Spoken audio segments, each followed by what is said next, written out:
Kamu ngomong sendiri. Siapa namanya? Yusra. Berdiri. Berdiri Yusra. Ya, jangan ngomong ya. Coba kamu lari. Lari, cepat. Cepat, lari.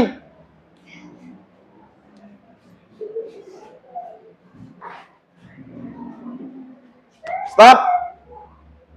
Waktu dipegang begini, tiba-tiba bajunya Yusuf robek. Betul. Tiba-tiba bajunya Nabi Yusuf robek. Kemudian, apa yang terjadi? Di sekitar istana, apakah orang-orang itu menuduh Nabi Yusuf bersalah? Atau bahkan menuduh Nabi Yusuf sebagai orang yang apa? Yang benar.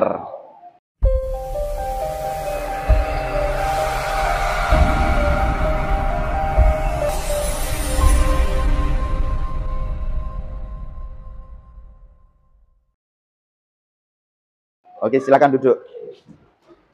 Jadi, kita kemarin sudah bercerita panjang lebar tentang kisah Nabi Yusuf part 1. Baik, untuk awal kita, saya ucapkan bismillahirrahmanirrahim. Assalamualaikum warahmatullahi wabarakatuh. Waalaikumsalam warahmatullahi wabarakatuh. Bismillah, alhamdulillah, wassalatu wassalamu ala rasulillah, wa ala alihi wa ashabihi wa mawalah, wa la hawla wa la quwata illa billah, amma ba'd. Anak-anakku dan juga sahabat channel Guru Hebat Official, dimanapun Anda berada, mudah-mudahan kalian semua mendapatkan kesehatan jasmani, rohani, dan juga keberkahan ilmu, dan juga anak soleh dan solehah. Amin Allahumma amin ya rabbal alamin. Baik, kemarin kita sudah lanjutkan kisah Nabi Yusuf di part 1. Kemarin sampai mana? Masih ingat? Terakhir? Iya, masih ingat sampai mana? Nabi Yusuf melewati 7 pintu. Kemudian di pintu terakhir ditarik bajunya oleh Zulaikha. Kemudian apakah sobek bajunya? Nah, sobek bagian mana yang sobek? Belakang. Ternyata bagian yang sobek adalah yang belakang. Maka Nabi Yusuf dinyatakan oleh sang bayi mengatakan, ya bismillahirrahmanirrahim, dengan menyebut nama Allah, saya utusan dari Allah, ingin mengatakan yang sesungguhnya, bahwa jika bajunya Yusuf yang robek bagian depan, maka Yusuflah yang bersalah. Tapi jika yang sobek bagian belakang, maka Zulaikha lah yang salah. Akhirnya benar dibuktikan bahwa baju yang sobek, yang robek Nabi Yusuf adalah bagian belakang. Kira-kira kalau yang sobek yang depan, apa yang terjadi? Apakah kamu bisa membayangkan? Yang sobek yang depan berarti dia adalah pelaku. Ya, benar apa salah? Pakai logika betul? Nah, kalau yang sobek belakang berarti dia adalah apa? Si orang yang orang yang di apa namanya itu? Orang yang di ada pelaku, ada yang jadi apa? Jadi apa? Korban. Betul sekali. Itu yang saya pikirkan tadi. Jadi, kalau yang sobek yang belakang, maka orang itu adalah jadi korbannya. Dia kan lari, kemudian ditarik. Nah, begitulah suatu cerita kisah yang sangat menarik dan bagus sekali. Dikisahkan pada suatu waktu setelah kejadian skandal itu. Kamu tahu apa arti skandal? Skandal adalah suatu perbuatan yang tidak bermoral, tidak bagus, yang apa? Memalukan. Suatu perbuatan memalukan yang dilakukan oleh satu orang-orang penting, orang-orang para pejabat, orang-orang petinggi negara. Itu namanya skandal. Kebetulan ini dinamakan skandal karena yang melakukan adalah sang istri raja, wakil dari raja Mesir, yaitu Zulaikha. Kemudian desas-desus kejadian ini terdengar di seantero istana. Semuanya mendengarkan. Istana itu jumlahnya ratusan. Karena sang raja Putifar, suaminya Zulaikha, mempunyai budak ratusan. Budak itu apa? Budak itu disuruh berkebun, bertani, bercocok tanam, akhirnya menghasilkan, kemudian memberi makan karyawan, memberi menghidangkan makanannya dan lain sebagainya. Intinya bekerja untuk tuannya, yaitu siapa tuannya? Siti Zulaikha dan Raja Putifar. Kemudian sudah terdengar desas-desus ini bahwa sang Zulaikha lah yang bersalah. Tapi karena Zulaikha berhati keras, sangat keras sekali, ingin membuktikan suatu yang menakjubkan. Bukan menakjubkan untuk dirinya sendiri, bahkan untuk para wanita-wanita Mesir yang rupawan yang menuduh dirinya senang dan berselingkuh, mau berbuat tidak senonoh kepada Nabi Yusuf. Suara apa ini? Kipas angin. Baik. Gimana? Nah, masa seperti itu kalau tanda-tanda mau meledak? Oh tidak. Baik. Tadi intermezzo, kipas anginnya berbunyi. Sama dengan kalian kalau berbunyi akan mengganggu teman lainnya. Makanya jangan berbunyi. Kita dengarkan kisah ini dengan baik. Karena ada banyak pelajaran yang akan kita dapatkan. Lihat, setelah terdengar seantero istana dan bahkan bisa meluas ke seluruh negara Mesir. Tapi sebelum kita lanjutkan ceritanya di negara Mesir, kita beralih dulu menengok sang ayah, yaitu Nabi Yakub. Nabi Yakub berhari-hari, hampir tiap hari itu menangis, meratapi anaknya yang bernama Yusuf dengan memegang bajunya yang berlumuran darah. Bajunya siapa? Yusuf, yang dibawa dari rumah, dibawa saudara-saudaranya ke tanah lapang untuk ikut mengembala kambingnya. Akhirnya dijatuhkan ke dalam sumur dan dibawa pulang kembali. Hanya bajunya Nabi Yusuf saja yang dibawa kembali, yang berlumuran darah kebohongan. Kenapa darah kebohongan? Karena darahnya adalah darah palsu yang disembelihkan dari satu kambingnya, kemudian dicacarkan kepada bajunya Nabi Yusuf, kemudian diserahkan kepada sang ayah. Wahai ayah, Nabi Yusuf telah dimangsa oleh serigala. Waktu kami lengah bermain dengan saudara-saudara kami, Nabi Yusuf sendirian menjaga kambing, akhirnya dimakan oleh serigala dan kami tidak tahu dan wujudnya tidak ada. Dan hanya kami temukan bajunya saja yang robek, dan padahal di situ nggak robek sama sekali. Bajunya saja yang berlumuran darah. Maka dari itulah Nabi Yakub tidak percaya sampai tua nanti, sampai akhir cerita yang lebih seru dan meratapi nasibnya anak-anaknya yang bersekongkol. Maka kepada orang tua tidak boleh sombong. Kita bisa ambil cerita ini, kepada orang tua nggak boleh bohong. Karena anak-anaknya, saudara-saudaranya Nabi Yusuf telah bersekongkol kejahatan kepada Nabi Yusuf dan berbohong kepada sang ayah, maka keberkahan dicabut oleh Allah. Keberkahan dari saudara-saudaranya ini dicabut. Yang biasanya sehari dua hari, kambingnya yang ratusan itu tiap hari beranak. Beranak pinak 1, 2, 3, beranak pinak. Tapi karena dari kejahatannya kepada saudaranya, maka kambingnya satu persatu mati dimakan serigala. Beneran, dimakan serigala. Satu persatu, lama-lama habis kambingnya. Karena keberkahan dicabut oleh Allah. Makanya kita ambil hikmah dari sini, jangan suka berbohong kepada orang tua. Harus jujur. Kamu nggak boleh berbohong kepada kedua orang tua. Karena keberkahan bisa saja dicabut dari cerita Nabi Yusuf yang sudah difirmankan dalam Al-Quran dan dipelajari seluruh umat muslim untuk membaca kisah Nabi Yusuf itu agar keberkahan tidak terjadi kepada diri kita masing-masing. Akhirnya apa? Benar. Keberkahan dicabut betulan. Mereka belum bertaubat sampai detik itu juga. Sudah bertahun-tahun lamanya. Dan Nabi Yakub hanya meratapi, ya Allah, kemanakah Yusufku pergi? Kemanakah Yusufku pergi? Hanya berlumuran darah. Menangis setiap hari Nabi Yakub meratapi anaknya yang hilang. Yang digadang-gadang akan menjadi penerusnya. Yang akan menjabat sebagai Nabi berikutnya. Itu Nabi Yusuf. Anaknya kok tiba-tiba hilang. Rencana apakah ya Rob? Ya Tuhanku yang akan kau berikan. Kamu ujikan kepada saya dan seluruh keluargaku. Aku pasrahkan kepadamu ya Rob. Kemana anakku Yusuf pergi? Saya yakin anakku Yusuf tidak akan mati. Dan belum mati sampai saat ini.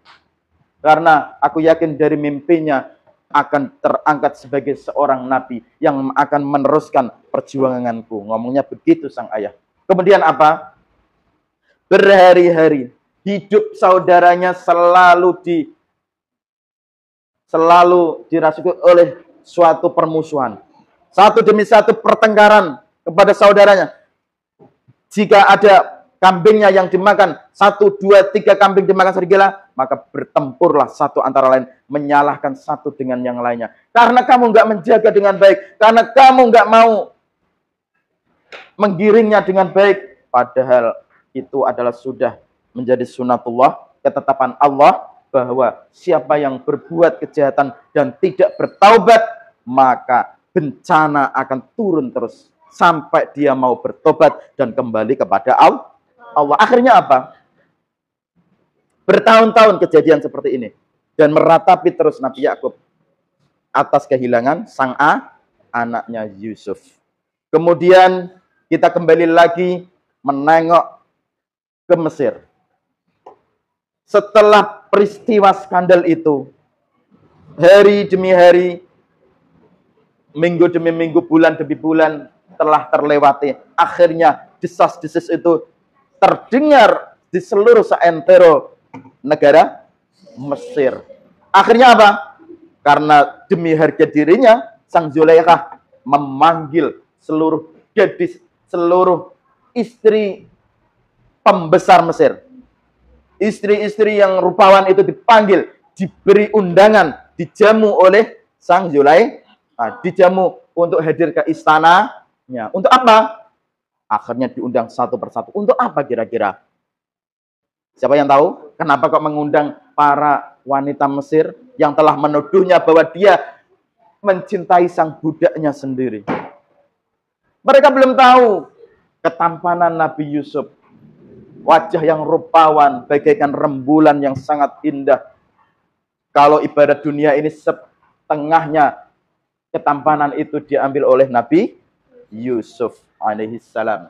Kemudian apa? Benar, diundang satu persatu. Istri para pembesar negara Mesir diundang di rumahnya. Untuk apa? Kemudian untuk duduk. Duduk saja, mengadakan pesta katanya. Mengadakan pesta, kemudian satu persatu disuapi, dikasih apel. Kamu apel merah, besar, lezat sekali. Dituangkan satu-satu. Yang nuangkan siapa? Dipanggil, hei Yusuf. Dipanggil oleh Zulaikha. Tolong kamu sediakan apel kepada tamuku yang sudah kuundang di istanaku. Ngomongnya begitu. Akhirnya apa? Apel itu, kemudian Nabi Yusuf bilang begini, sudah punya firasat buruk Yusuf. Apalagi ya Tuhanku yang akan kau limpahkan ujian kepadaku, ngomongnya gitu. Yusuf keluh kesahnya menghadap kepada Allah. Apalagi yang akan kau hadapkan ujian kepadaku. Mengapa kok saya disuruh menghidangkan buah apel ini kepada para wanita rupawan ini? Ujian apa lagi yang hendak engkau timpakan kepadaku? Nabi Yusuf, aku tetap berlindung kepadamu ya Allah ya Rabbku. Engkau yang membolak-balikkan hatiku, maka teguhkanlah hatiku kepada keimanan kepadamu. Akhirnya apa? Benar. Dengan membawa nampan, Nabi Yusuf membawa nampan begini, kemudian dihidangkan.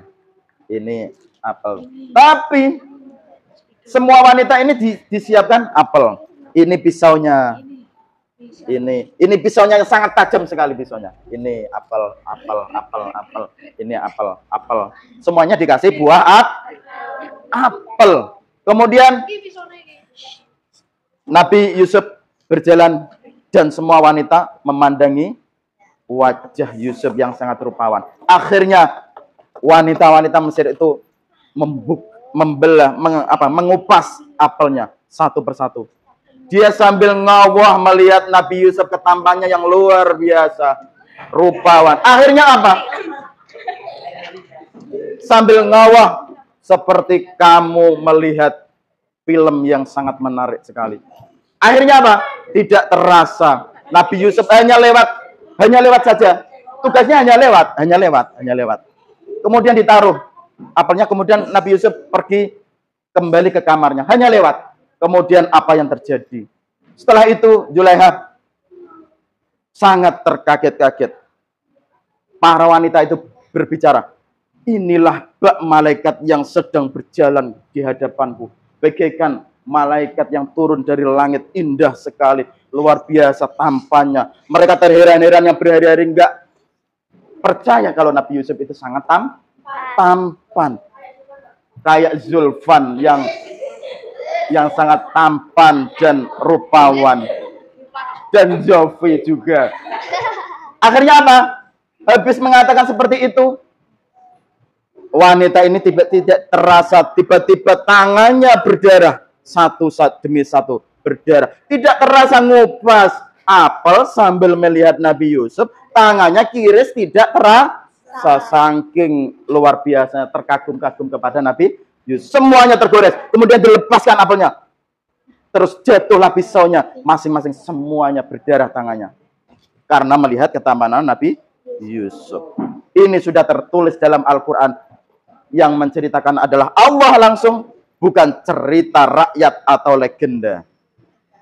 Siapa yang tidak mempercayainya Al-Quran itu sebagai firman Allah, maka dia tidak beriman.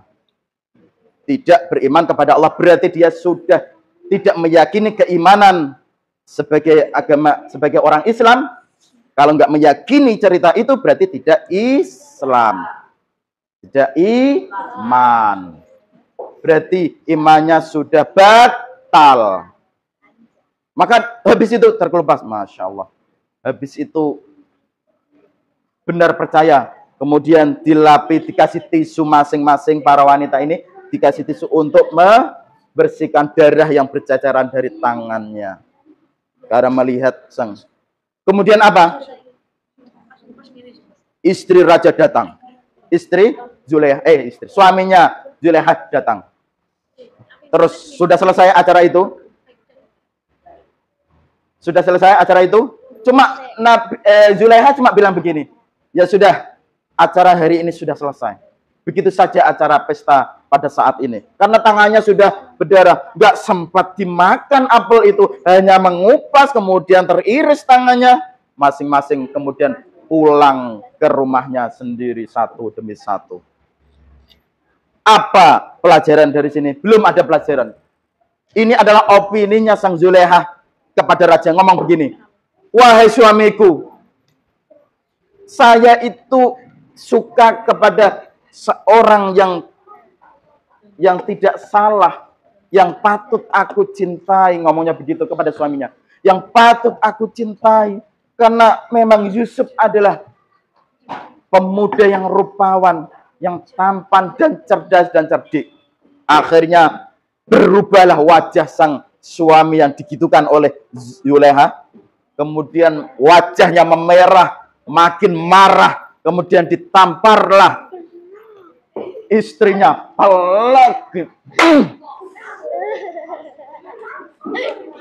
Terus ngomongnya begini, sang suami raja, apakah kamu mau menunjukkan bahwa itu benar?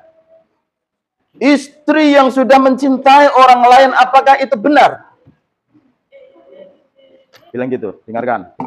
Ini pelajaran buat kamu semuanya. Nanti kalau sudah berumah tangga, kamu harus tahu. Apakah istri yang suka kepada orang lain yang bukan suaminya, apakah itu dibenarkan dalam agama? Tentu tidak. Tampar lagi. berdarahlah pipinya sang Zulaiha. Karena saking kerasnya raja ini sudah berhari-hari tahu kalau yang salah itu memang adalah istrinya sendiri. Dari pertama kali melihat dari sang bayi yang telah bersaksi kepadanya. Akhirnya habis itu kejadian itu selesai. Peristiwa itu yang di istananya selesai. Berhari-hari berminggu-minggu akhirnya Potifar dengan Zulaiha tidak saling bicara kepadanya. Lama karena emosional yang luar biasa. Kalau kamu rumah tangga nanti yang baik-baik, berbakti kepada suami yang soleh. Kalau bagi kamu yang wanita-wanita ini, carilah suami yang soleh. Tak kasih tahu. Cari suami yang soleh, cari wanita. Cari suami yang soleh. Gimana cara mencarinya? Pertama, kalau kamu mencari istri atau suami, dengarkan. Lihat 4 hal ini. Kata Rasulullah, kalau kamu mencari istri atau suami, lihatlah 4 ini. Yang pertama, agama. Yang kedua, tampannya atau cantiknya. Yang ketiga, kekayaannya. Yang keempat apa? Perilaku atau tingkah lakunya. Lijamaliha, limaliha, ada 4 pokoknya. Kemudian yang paling kamu utamakan harus lidiniha. Apa lidiniha? Agamanya. Mohon maaf Anas ya, saya bercerita ini. Lihat agamanya. Lihat yang para wanita ini nanti cari suami itu yang pertama agamanya. Lihat dulu agamanya, utamakan. Cari suami yang dari pondok. Ini, cari suami yang dari pondok dulu. Kalau nggak bisa, nggak ada. Cari yang agak bagus lah, kelihatan di masyarakat bagus, ya. Jangan asal ganteng, dengarkan. Jangan asal ganteng. Karena kalau cuma model ganteng doang, ganteng saja, nanti kamu akan mendapatkan kekecewaan yang besar. Karena kamu tahu cerita yang sudah menjalin seperti layaknya suami istri padahal belum kawin selama 5 tahun, kemudian dimutilasi, tahu cerita yang baru kemarin? Lihat, dengarkan ini yang perempuan semuanya. Jangan sampai menjalin hubungan yang tidak benar. Lihat, ini akhirnya apa? Menjalin suami istri padahal belum nikah, belum direstui oleh kedua orang tua. Akhirnya menjalin suami istri. Setelah 5 tahun tidak diketahui keberadaannya, akhirnya sang istri dipotong-potong, dimutilasi. Yang satu dibuang ke Lumajang ya? Mana? Ke kabupaten lain. Di Lumajang ada yang di hutan, dalam lemari. Itu jumlahnya ratusan. Dicacal-cacal. Agar apa? Agar tidak diketahui jejaknya katanya. Ternyata terungkap dari situ. Naudzubillah. Makanya lihat, yang laki-laki juga kalau cari istri, lihat agamanya. Cari istri yang dari pondok, utamakan. Ya, benar. Kemudian cantiknya, kemudian hartanya, kemudian perilakunya pasti. Ya, insya Allah kamu akan selamat. Habis itu apa? Cerita ini belum selesai. Yang lebih seru ke depannya, lebih kompleks lagi. Kamu akan menangis di akhir cerita dengan kisah Yusuf ini. Dan akhirnya mudah-mudahan ini bermanfaat untuk pemirsa channel Guru Hebat Official dan juga anak-anak. Pelajaran yang bisa kita ambil hari ini, selalu patuhi taat kepada kedua orang tua agar keberkahan selalu kita dapatkan, kita temui. Betul? Keberkahan kita ketemu kedua orang tua. Yang kedua, jangan harus berbuat baik kepada saudara-saudara. Kamu punya adik? Ya. Punya kakak? Ya. Sendirian? Ya. Anak tunggal? Ya. Coba angkat tangan yang anak tunggal. 1, 2, 3, 4, 5. Coba yang punya adik angkat tangan. 1, 2, 3, 4, 5. Yang punya kakak angkat tangan. 1, 2, 3, 4. Yang punya saudara angkat tangan. Berarti yang tidak punya saudara hanya cuma 1, 2, 3, 4 saja. Kamu harus selalu berbuat baik, selalu menyayangi adik-adik kalian atau kakak-kakak kalian. Agar apa? Keberkahan selalu datang kepada kita. Mungkin ini saja yang dapat saya sampaikan. Cerita hari ini tentang kisah Nabi Yusuf. Dan kita akan lanjutkan di part 3 berikutnya. Wallahu a'lam bissawab. Dan saya akhiri wabillahi taufiq wal hidayah. Wassalamualaikum warahmatullahi wabarakatuh. Waalaikumsalam warahmatullahi wabarakatuh. Tepuk tangan.